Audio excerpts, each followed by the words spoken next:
안녕하세요, 와트맨입니다. 우크라이나 전황 소식 전해드립니다. 우크라이나 거의 모든 지역에 공습경보가 발령됐습니다. 우만, 하리코브, 슬르비안스크, 빈니차, 키이우 등 주요 도시가 모두 포함됐으며 키이우, 리브네, 체르니 이후 수미 등 몇몇 지역 시민들은 즉시 근처 쉘터로 이동해야 합니다. 키이우 북부 이리핀에서 우크라이나와 러시아군의 전투가 있었습니다. 서부전선 들판은 모두 전장이 됐으며 시민들은 키이우로 피난하고 있습니다.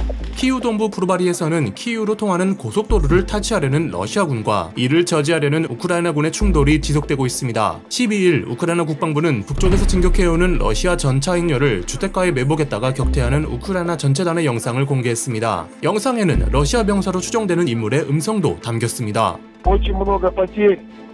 Ждали, голова колонны попала в засаду, командир полка погиб, по остальным разбираюсь. 수도 키이우에서는 시가전에 대비한 도시 요새화가 한창입니다. 대조국 전쟁 박물관에 전시되어 있던 BMP-2D 장갑차가 키이우 시내를 이동하는 모습이 포착됐습니다. 이 모델은 2014년 이래 우크라이나군이 사용하지 않았던 것으로 가용한 모든 전력을 끌어모으는 상황입니다. 우크라이나는 군수업체 시제품까지 실전에 투입했으며 박물관은 2차 대전 당시 실제로 사용됐고 지금은 전시 중이었던 대전차 장애물 체코 해치오그도 사용 허가했습니다. 이 장애물은 러시아 전차의 진격을 지연시킬 것으로 기대됩니다.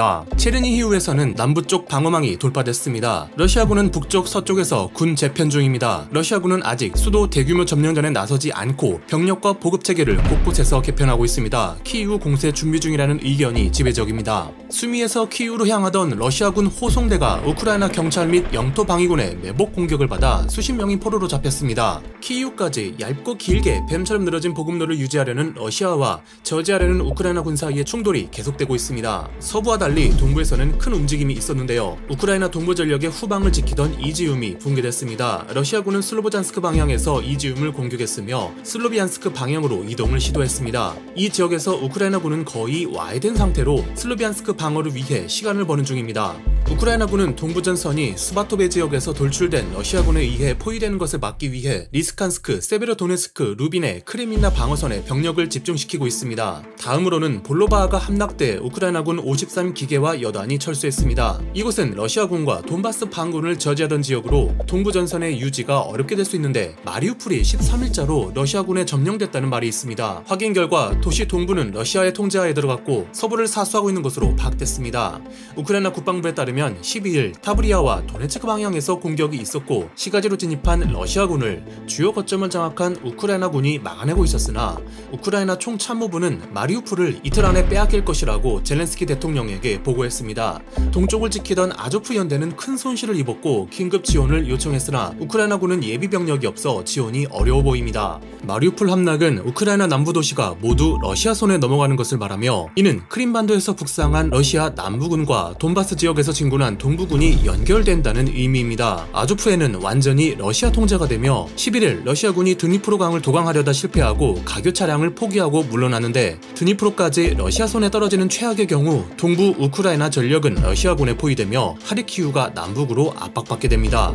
남부 헤르손에서는 러시아 헬기 2대가 격추됐습니다. 조종사 1명이 생존해 병원으로 이송됐습니다. 우크라이나 외무장관에 따르면 러시아는 헤르손을 분리 독립시켜 괴뢰 정부를 만들 계획입니다. 러시아는 인민공화국 선포를 위해 주민투표를 준비하고 있습니다. 이는 동부 돈바스와 크림반도 그리고 몰도바에서 행한 것과 같은 방식입니다. 오데사를 목표로 한 러시아군이 미콜라이우에서 예상을 뛰어넘는 우크라이나군의 견제를 당하고 보네즈 센스크로 우회했습니다. 오데사를 둘러싸고 해군과 함께 압박할 가능성이 있습니다. 러시아군이 스카도브스크에서 철군했습니다. 올렉산드르 시장은 시가 시 당국의 통제하에 있으며 전기, 가스, 물이 공급되고 있다고 말했습니다. 러시아군은 시 의회에 진입해 컴퓨터를 모두 압류해 간 것으로 알려졌습니다. 러시아군에 점령된 마리토플에선 이반 시장이 러시아군에 납치된 것에 분개한 시민들이 거리로 나와 시위했습니다. 러시아는 야당 시의원 갈리나 다닐첸코를 새로운 시장으로 세웠고 우크라이나는 반역 혐의로 조사에 착수했습니다.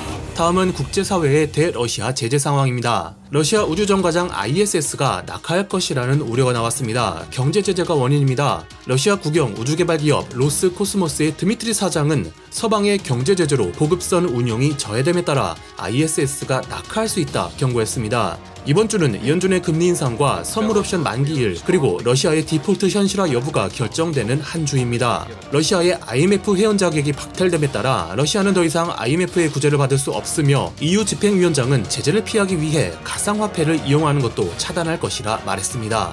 계속해서 우크라이나 소식 전해드리겠습니다. 감사합니다. 와트맨입니다.